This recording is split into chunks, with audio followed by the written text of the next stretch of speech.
فرمایا لن تنالوا البر حتی تنفقوا مما تحبون، کہ ہرگز بھلائی کو نہیں پہنچ سکتے جب تک اپنی پسند کی چیز اللہ کی راہ میں خرچ نہ کرو۔ جو ہمیں اچھی لگتی ہے وہ اللہ کی راہ میں خرچ کرنی ہے۔ حضرت عمر بن عبدالعزیز رحمۃ اللہ تعالی علیہ شکر کی بوریاں خرید کر خیرات کرتے تھے۔ کسی نے کہا کہ یہ پیسے لوگوں کو دے دیا کریں۔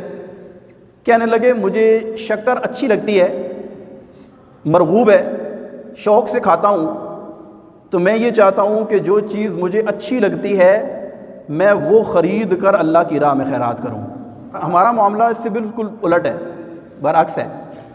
ہم کیا کرتے ہیں کہ جو چیز ہمیں اچھی نہیں لگتی نا وہ ہم اٹھا کے اللہ کی راہ میں دے دیتے ہیں۔ جو کھانا تازہ بنائیں گے وہ خود کھائیں گے، اور جو باسی ہو جائے گا ایک دو ٹائم ہم کہتے ہیں یار یہ خراب ہو جائے گا، اٹھا کے کسی کو دے دو، کام کرنے والی کو دے دیتے، کہتے ہیں اس کو دے دو یہ گھر لے جائے گی۔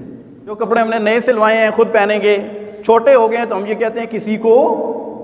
اچھا جو بچہ بہت زیادہ ذہین، جینیس اور لائق ہوگا ہم اس کو کیا کریں گے؟ اس کو ڈاکٹر بنائیں گے، اس کو انجینئر بنائیں گے، اس کو اچھی تعلیم دلوائیں گے، یہ بچہ بڑا لائق ہے، پڑھتا ہے۔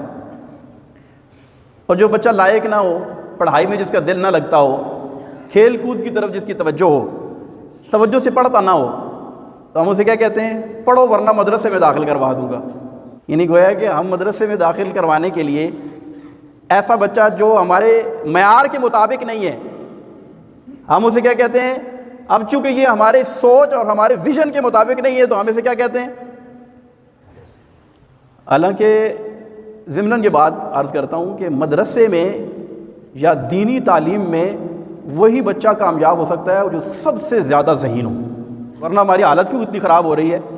جب نالائق لوگ اس شعبے میں آئیں گے تو پھر صورتحال آپ کے سامنے ہے، ورنہ یہ کام آسان نہیں ہے۔ دین کو سیکھنے کے لیے سب سے زیادہ ذہین اور سب سے زیادہ پختہ ذہن کی ضرورت ہے۔ جو چیز ہمیں اچھی نہیں لگتی نا، جو ہمارے کام کی نہیں ہے، ہم کیا کہتے ہیں؟ اس کو اٹھا کر، جبکہ اللہ تبارک و تعالیٰ نے کیا ارشاد فرمایا؟ لن تنالوا البر حتی تنفقوا مما تحبون، ہرگز بھلائی کو نہیں پہنچ سکتے جب تک اپنی پسند کی چیز اللہ کی راہ میں خیرات نہ کرو۔